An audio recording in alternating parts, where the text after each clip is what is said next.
Yo les gars, c'est Santa. Du coup, on se retrouve avec le Sadi, classe qui pour moi à l'heure actuelle est une des plus skill cap, on va dire, avec vraiment des moves à expliquer et qui sont intéressants pour moi à vous commenter. Du coup, premier combat, on est contre un Kra. Et je vais essayer d'expliquer un petit peu à la manière dont joue le Kra, comment il faut adapter la situation et les différentes situations qu'il peut y avoir intéressantes à jouer, parce que selon la manière de jouer du Kra, en fonction de son T1, en réponse avec le Sadi, il y a des moves qui sont plus intéressants que d'autres à faire. Donc là, je vais expliquer en fonction du move du Kra qu'il fait à ce tour 1. Donc là, je vais lancer le rec. Hop. Donc là, T1, le Kra, il me saute dessus, maîtrise de l'arc, maîtrise des baguettes, et il va spam 3 coups de rel.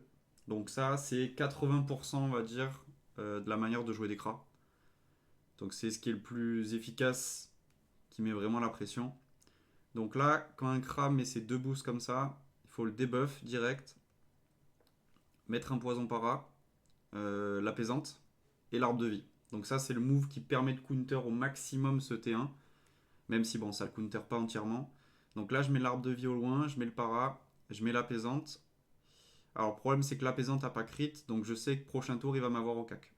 Donc si l'apaisante avait crit, au vu de son nombre de PM, s'il se décalait du coup de 2 PM plus la disp, il m'avait pas au cac, donc j'avais un tour de répit avant de pouvoir me régénérer entièrement sur l'arbre de vie. Donc là, malheureusement, vu que c'est pas passé en crit, ça a enlevé que 4 et pas 5. Il me chope. Donc là, je suis à 1200 HP. Du coup, je me régène sur l'arbre de vie. Je mets le doppel. Je me décale à fond. Et je vais mettre un arbre pour bloquer la ligne de vue. Alors, sur ce tour-là, il y aurait eu un tour qui était encore mieux que celui-ci. C'était de coller le Kra contre le mur. Vu qu'il avait utilisé la disp, bah, il aurait pas pu me roxer ce tour-là. Donc j'aurais pu, au lieu d'invoquer le doppel à ce tour-là, qui lui donne en fait un objectif à faire de son tour, parce que vu qu'il aurait été collé à moi, il aurait rien pu faire d'autre. Ça aurait été plus intéressant du coup de le coller, invoquer le doppel, pas ce tour-là, le prochain tour, et juste me full regen sur l'arbre de vie. Donc là, bah, justement, vu qu'il a claqué la disp, il a tenté le tacle. Bon, il aurait pu cleaner un petit peu avant. Là, du coup, il va faire un œil de top. Il va cleaner la bloqueuse. Cleaner la folle. Je crois qu'il va lâcher une petite explo. Non, 5 glandes sur l'arbre de vie. Ok. Donc là, je me remets face à lui. Je me régène sur l'arbre de vie. Je remets le poison para. Je vais faire double TRL. Et je mets une bloqueuse. Donc ça, c'est un move à faire à chaque fois si c'est possible. De lui mettre une bloqueuse, ça le gêne. Il est obligé de la clean. Avec seulement une cinglante, il la clean pas. Généralement, il est obligé de cramer au moins 4 PA pour la claquer. Et là, du coup, il a bloqueuse contre le mur. Bloqueuse devant lui. Doppel derrière. Donc là, c'est un placement qui permet de revenir dans la game, parce que j'étais quand même à 1200 HP, je crois, le fait qu'il ait pu me spammer les 3 tours d'affilée. Donc là, il a cramé la recul, donc 4 PA, 2 spam TRL sur le doppel, qui ne finit pas du coup. Donc ça met bien. Donc là, je puissance Sylvestre le doppel. Alors c'est pas pour que le doppel reste vraiment en vie longtemps, c'est juste pour que la folle et la bloqueuse restent encore en vie, du coup ça le fait chier. Là, je le tartine. Sachant que bon, il a 25% résistance R, il a pas au max des résistances, mais le combat était intéressant à montrer par rapport au T1 et les placements qu'il y avait à faire. Du coup, là il a le doppel qui est en puissance sylvestre, donc il peut pas m'avoir. Enfin, il peut pas avoir le doppel. La bloqueuse qui est encore en vie, donc il va devoir la cramer, donc 4 PA de cramer. Là, il détacle la folle, il va venir me spammer avec 2 coups de terrel. Donc ça, c'était le premier cas de figure. Prochaine vidéo, je ferai des moves avec des cracks qui jouent pas de la même manière. Mais cette manière de jouer là, c'est 80% des cracks qui spam TRL en fait. Que ce soit le T1, le T2, le T3, ils font quasiment que ça. Donc deuxième combat, on est contre un panda donc, qui joue en 14-8.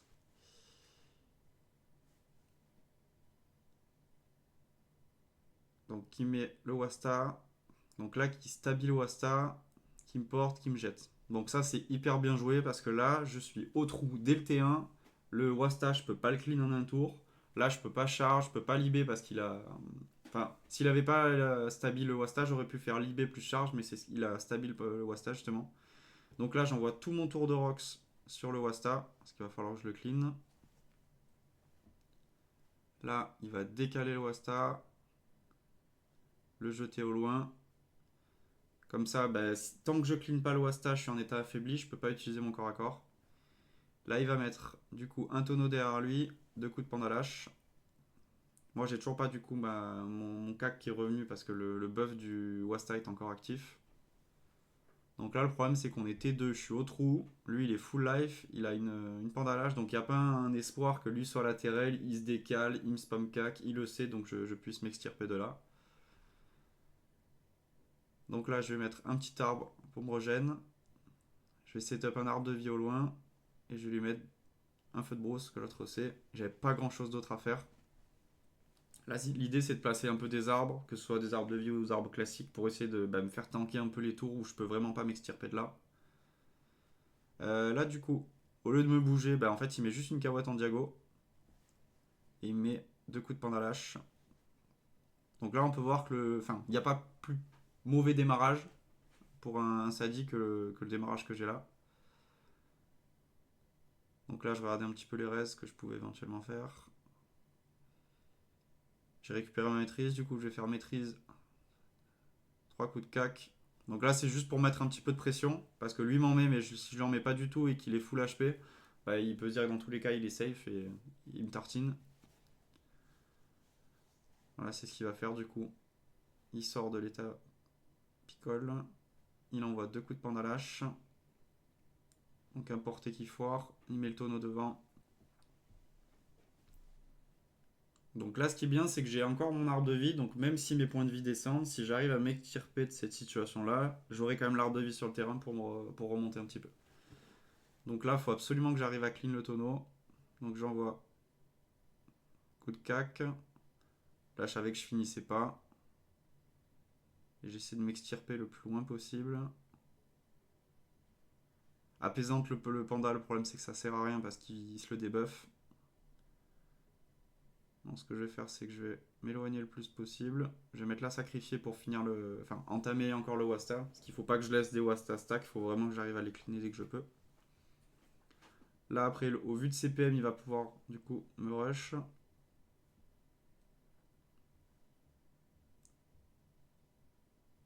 Bon, là, il réfléchit à son tour.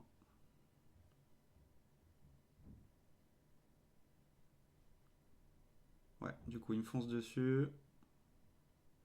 Il me spam du coup. 2 coups de pandalache. 3 coups, il me porte.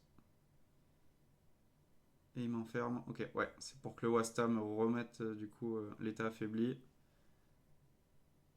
Je vais pouvoir m'enlever juste en le cleanant. Donc là, j'ai pas fait le sacrifice poupée sur le Wasta parce que je voulais le conserver pour le faire sur l'arbre de vie.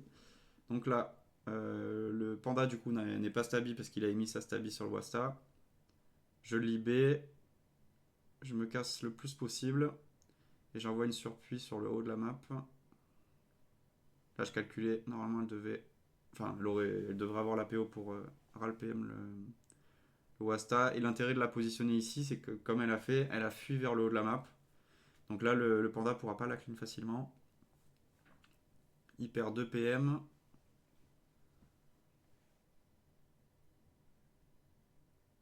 Donc là, il est en 14-8 de base, donc il est en 6. Là, il peut pas choper la surpie facilement. Alors, il a l'arbre de vie et je suis placé en ligne de vue entre l'arbre de vie et moi, donc il peut envoyer des pandas Wasta. Enfin, pardon, des pandas attaques et prendre la zone.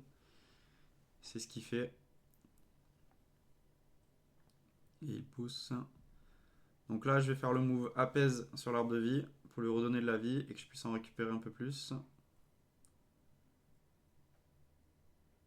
Là, je vois qu'il est en 8 PM.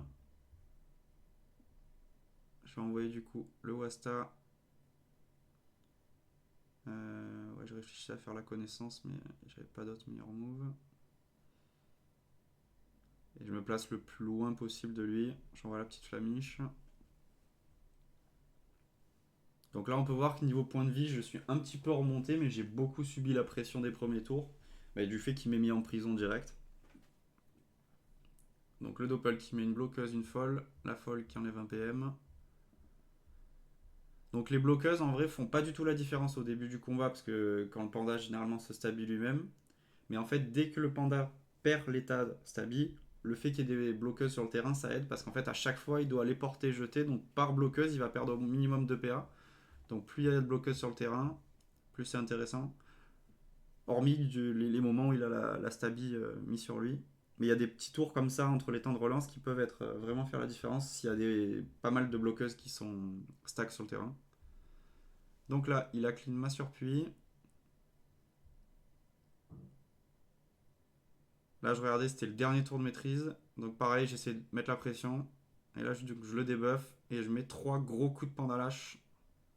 Bon, malheureusement, il n'y en a qu'un seul qui a crit, mais qui a quand même bien mis la pression.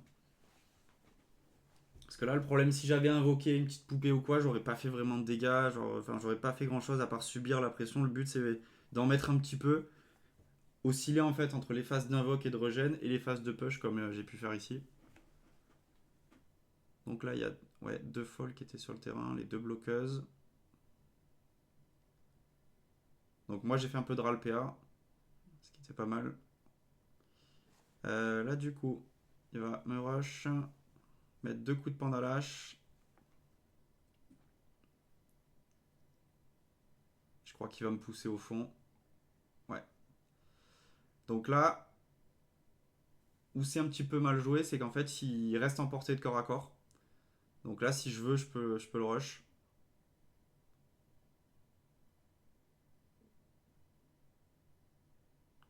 Après, le problème, c'est que j'ai 1100 HP. Donc j'ai pas vraiment de quoi tenir. Donc là, je vais enlever 2 PM. Et je mets un petit arbre. Ouais, là, j'aurais pu faire une petite sacrifiée ou une flamiche.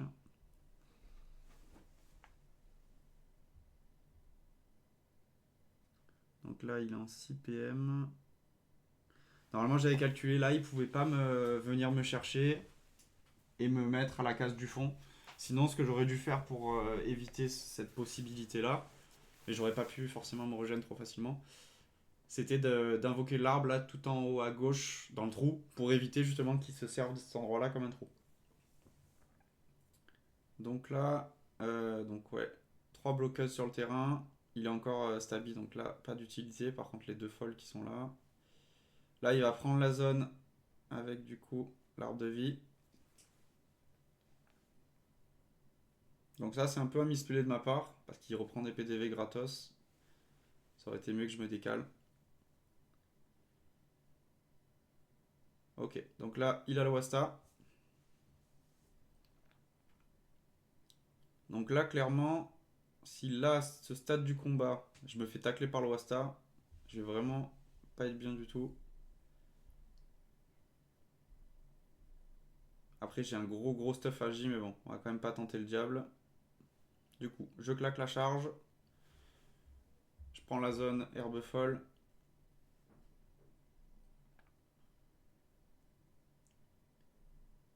Et je vais remettre un petit coup de Rox. Donc là, je compte un peu sur le retrait PM des folles, les bloqueuses qui puissent un peu gêner les lignes de vue.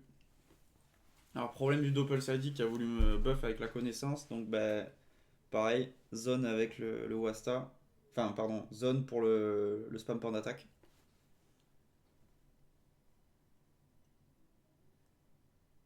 Donc là, on peut voir que même si je lui ai mis quelques coups de pression à spam cac un petit peu pour lui mettre des dégâts, il a quand même encore largement l'avantage sur moi au niveau des points de vie. Là, le problème, c'est qu'au vu du placement du Doppel Sadi, ben, là, je suis bloqué. Le seul move que j'ai pour me déplacer, c'est de faire une libé. Ouais, et là, du coup, il m'en empêche. Donc là, son tour, très bien joué. Il a réussi, du coup. Alors, tu fais du misplay, il a profité du misplay du Doppel Sadi. Il me bloque le Doppel Sadi qui fait que je peux le libé. Il a mis son Wasta et il a mis une de mes bloqueuses derrière le Wasta qui fait que du coup, je peux pas libé. Donc là, je vais tester avec un coup de foudroiement pour voir si ça passait. Là, je vois qu'au niveau des dégâts, ça passera pas. Donc je préfère faire un poupéesque sur le Wasta et essayer d'entamer au maximum le Wasta du coup. Donc le Doppel qui se décale, qui met 2 ronces, une bloqueuse.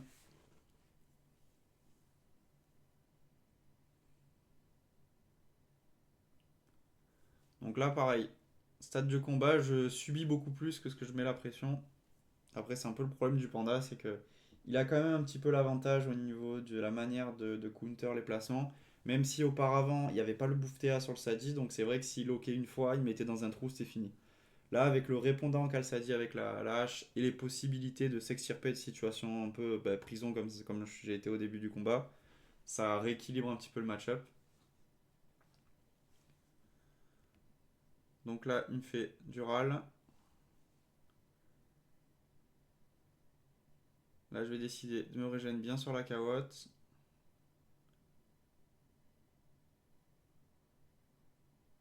Ah, j'ai hésité à cleaner le Wasta. L'arbre de vie à 50 points de vie là-bas, ça me sert pas énormément. La charge, je l'ai claqué. Donc là, je vais décider de clean le Wasta. Je me suis maîtrise donc dans un sens. S'il veut bah, faire en sorte que je tape plus trop au prochain tour, il va être obligé de perdre des PA, des buffs. Donc c'est des PA qu'il ne mettra pas en Rox. Donc ça, c'est voir un petit peu comment il va réagir. Le Doppel Sadi qui mongolise là. Parce que je crois qu'il a plus de créa.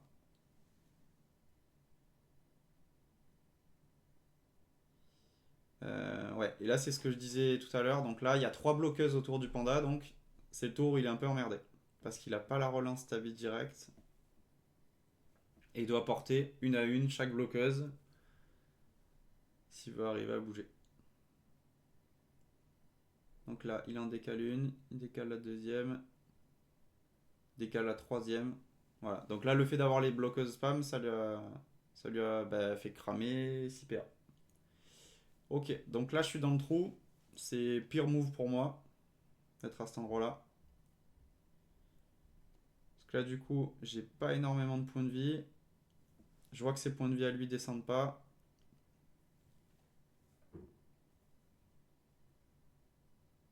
Donc là, je refais le move de tout à l'heure. Donc apaisante sur l'arbre de vie.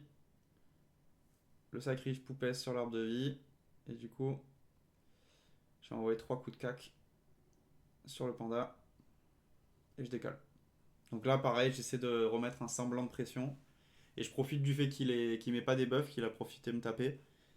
Là, c'était des coups de cac, donc j'ai pas pu le debuff pour lui mettre les gros coups de cac sans avoir les. Enfin, qui bénéficient des résistances. Mais c'était quand même des coups de cac sous maîtrise, donc intéressant à placer.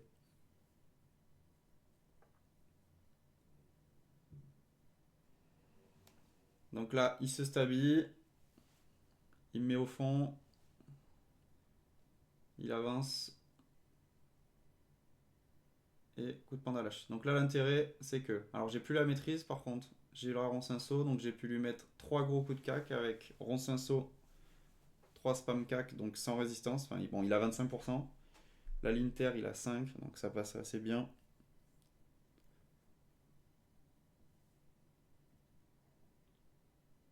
Donc là, après, le truc, c'est que même s'il a 300 de PDV, il peut quand même arriver à tempo en mettant un tonneau devant. Et c'est vrai que j'ai pas de Rox avec le Sadi parce que là, je joue pas marteau, je joue à la hache. Donc s'il y a une entité devant moi, vraiment, ça m'enlève une capacité de Rox. Là, du coup, il met son tonneau. Là, mettre 3 foudroiements, c'est pas intéressant parce qu'en fait, l'entité reste en vie. Donc là, il faut absolument que je clean le tonneau. J'ai testé en regardant les dégâts en fait et bah, je lui mets 100, donc je finissais pas. J'ai décidé d'en mettre un deuxième, mais par contre, de quand même entamer un peu le tonneau. Parce que le problème à faire ça, c'est que si jamais il remet une autre entité derrière, ben en fait, j'ai pas cleané les entités et je me retrouve débordé par les entités qu'il a pu mettre. Là, j'ai fait un peu un entre-deux. Je lui ai mis quelques dégâts, mais j'ai quand même suffisamment entamé le tonneau. Qui fait que la prochaine fois, si je mets juste un sacrifice poupesque, je devrais arriver à le finir. Donc, du coup, plus avoir ce tonneau au milieu et arriver normalement à cleaner le panda derrière.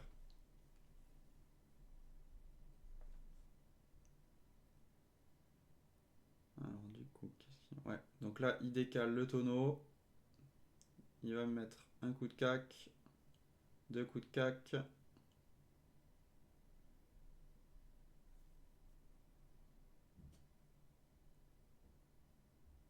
Là, je sais plus s'il a la relance Wasta. Ok, non. Ouais, donc là, il me rebloque. Ouais, il se barre.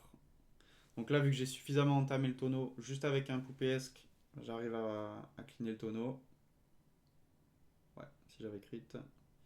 Et là, je vais juste finir à l'herbe folle. Voilà, donc là c'était match-up panda en ayant le pire déroulement possible, c'est-à-dire commencer en prison T1 avec un panda. Troisième combat, on est contre un Xel. Donc contre les Xel, je joue full res. Généralement, le mode que je joue, c'est un Chrome 13 Terre R avec un bouclier brigandin, qui fait qu'en fait, globalement, j'ai du 40% res all, sauf en élémentaire où j'ai un peu moins. Alors, T1 contre les Xel, ce que j'aime bien faire, c'est justement mettre l'arbre de vie à deux cases du coup du Xel, coller l'arbre de vie, à la fois coller le Xel. Parce que du coup, il va venir me rox. Tous les dégâts qu'il met, je me les récupère derrière avec l'arbre de vie.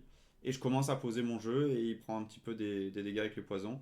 Là par exemple, j'ai pu mettre une surpuis qui va du coup invoquer se barrer. Mais il est quand même à mon cac donc il peut me taper. Mais derrière, j'ai la solution de l'arbre de vie. Donc ça, c'est un T1 que j'aime bien faire parce qu'il met quand même pas mal la pression et qui me permet surtout de poser mon jeu. Et de le déborder assez rapidement parce que le tour prochain, je peux mettre le Doppel Sadi si je veux. Donc là, il va mettre la gelure sur la surpuis. Bon, c'est bien joué, hein. Son objectif numéro 1 au Xel, c'est de clean la surpuis. Mais là, en attendant, il m'a pas trop mis de dégâts. C'est ça qui est pas mal. Voilà. Et typiquement, les dégâts qu'il vient de me mettre, c'est des dégâts que je vais reprendre direct.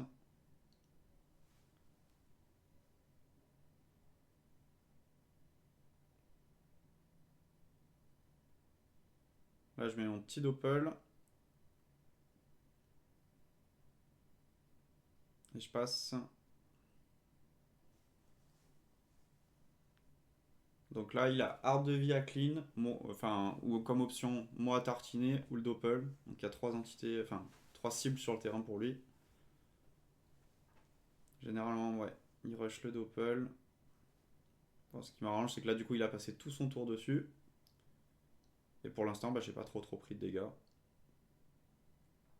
Ok, donc là il a râle l'arbre de vie, ça veut dire que prochain tour, le tour auquel je vais jouer là, je peux récupérer des points de vie dessus, mais le tour prochain je pourrai pas parce que l'arbre ne va pas mettre son sort. Donc là, je clean le cadran. Cadran du coup qui me stack des démotes, qui vaut mieux clean au bout d'un moment. Là, je vais mettre le poison para. Je vais me décaler, mettre un arbre devant et mettre la gonflable au bout.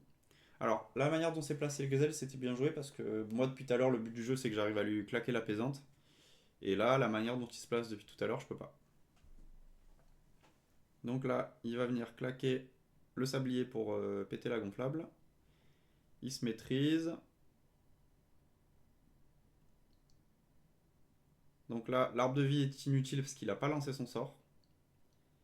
Pareil, là, si je dois apaisante le Xel, il faut vraiment que je m'approche. Donc, ce que je fais, je m'approche, je libère herbe folle. Et je vais me replanquer au fond. Je calculais son nombre de PM, savoir de quelle manière il arrive à me choper. Et du coup, là, je me crée un petit mur.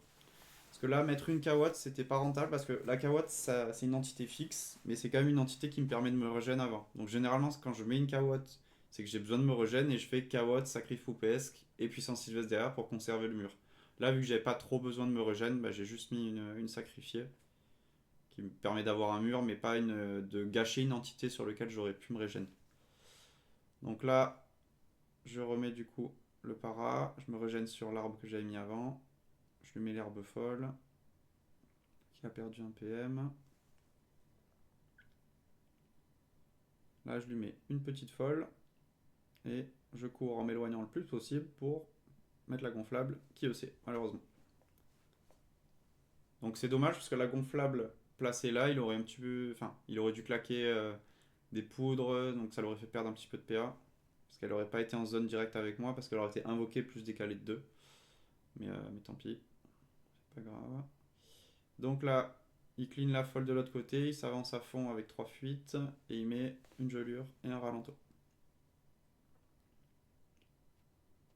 Donc là, je vais devoir reprendre un petit peu le côté gauche du bloc. Donc là, je lui remets une herbe folle. Bon, qui passe à un PM, c'est pas grandiose. Je vais mettre une surpuis à gauche, l'arbre devant, je me régène sur l'arbre. Alors là, le problème, c'est que la surpuis, elle a troll. Vu que j'ai laissé une entité sous puissance sylvestre, elle veut lui mettre un buff de vita. Donc ça fait un peu chier. Parce que le mur de tout à l'heure, là, avait fait en sorte que ma surpuis tienne pas longtemps. Parce qu'il arrive à la choper direct. Et dans tous les cas, il claque des PA, donc c'est le but un peu de ce match-up là, parce qu'il n'y a quasiment aucun dégât direct, c'est que des dégâts de poison. Donc là, il arrive à mettre 2 coups de terrelle et une démote. Donc là, je vais libé, herbe folle, donc toujours pareil, moins PM. Je vais reculer à fond. Et je mets une carotte.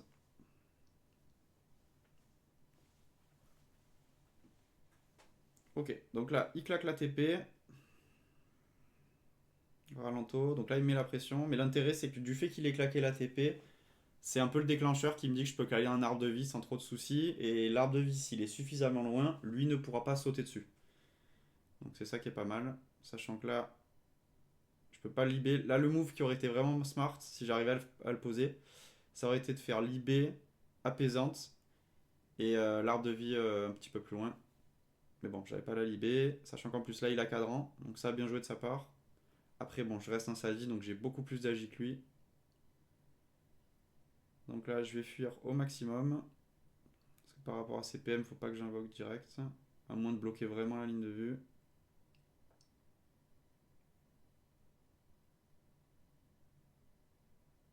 Ouais, au final, du coup, je le mets loin. Parce que je voulais voir si j'arrivais à bloquer la ligne de vue directe. Mais à part le mettre loin, j'avais pas d'autre moyen. Donc si je collais l'arbre de vie, en fait, il avait une zone poussière. Donc il m'aurait tapé par l'EPA plus régène. Donc c'est pour ça que je décide de mettre l'arbre de vie vraiment loin. Donc là, tout le tour qu'il me met à me tartiner, je vais pouvoir me le rembourser gratos avec l'arbre de vie. Bon, gratos pas trop parce qu'il m'a quand même râle des PA. Là, je lui remets le poison para hyper important. Je me mets un sacrifice poupesque sur l'arbre de vie. Maîtrise des haches. Et je mets un coup de cac. Ça reste quand même 500 HP gratté. Il fallait absolument que je le place. Donc là, l'arbre de vie me protège. Le Xel va sûrement le finir, mais il se régène un petit peu au passage. Mais il a quand même ses buffs à relancer. Donc là, il refait la maîtrise des baguettes, la protec. Il claque 2 fuites. Il se met en ligne de vue directe. Ok. Il met un sablier. Ok, il passe. Donc là, je finis l'arbre de vie avec le poupesque. La petite flamiche pour gratter vraiment le max de PDV. Herbe folle. Donc là, qui passe pas du tout. Il arrive à bien esquiver d'ailleurs les herbes folles depuis tout à l'heure. Après bon, c'est un Xel, il a une grosse base de sagesse, donc c'est normal. Là, je cours à fond. Je mets un arbre de vent pour bloquer la ligne de vue. Et je mets la petite gonflable.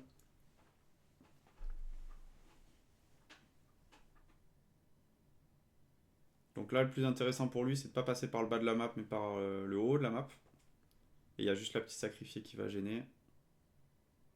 Et ça veut dire que s'il se place par le haut, prochaine fois, bah, je pourrais fuir en bas. Du coup, il décide de se placer bas de la map. Là, du coup, il m'a emporté baguetterelle. Je vais avoir la relance du poison para. Donc, je fais le poupée sur l'arbre pour récupérer un petit peu une point de vie. La petite herbe folle qui passe à -2 cette fois-ci. Donc là, je calcule à peu près au niveau de distance. Je remets le poison para.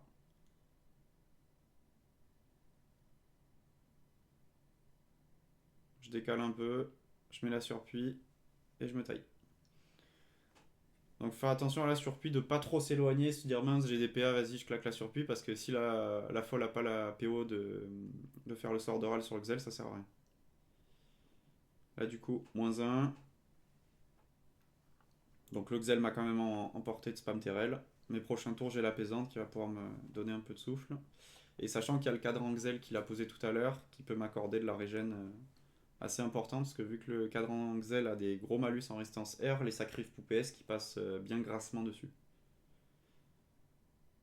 Donc là, il m'envoie la Terrell pour finir la surpuis, 2 coups Terrell sur moi. Donc là je me mets ligne de vue directe pour faire l'herbe de folle combo avec la pèse. Et là je vais pouvoir fuir au taquet vers le cadran Xel avec un gros crit. Je reprends 324 points de vie. La surpuis au milieu, enfin la sacrifier pardon, c'est juste pour bloquer un peu la ligne de vue. La gonfle à boule au-dessus. Et là on peut voir que j'ai quand même bien gratté les points de vie. Bon, qui sont uniquement des dégâts de poison. Parce qu'il y a quasiment. Enfin, c'est très rare de mettre des dégâts directs au Xel. C'est surtout du poison. Donc là, il met 2 frappes du Xel. Un flétrissement. Deuxième, ralento. Ok. Bon, là il a un peu FF, il avait plus trop grand chose à faire et en fait la game était pliée. Donc là, je finis le Xel. Voilà les gars, bah, c'était sympa. J'ai essayé d'expliquer un petit peu les différents match-up avec des positionnements par exemple au niveau du panda, parce que c'est vrai qu'il y a des agros contre panda où tout peut bien se passer. Là, ce qui était intéressant à mon sens, c'est de montrer quand tout se passe le moins bien possible avec la case prison directe. Pareil pour le Kra avec le spam Terrell qui est vraiment le tour de push par excellence du Kra.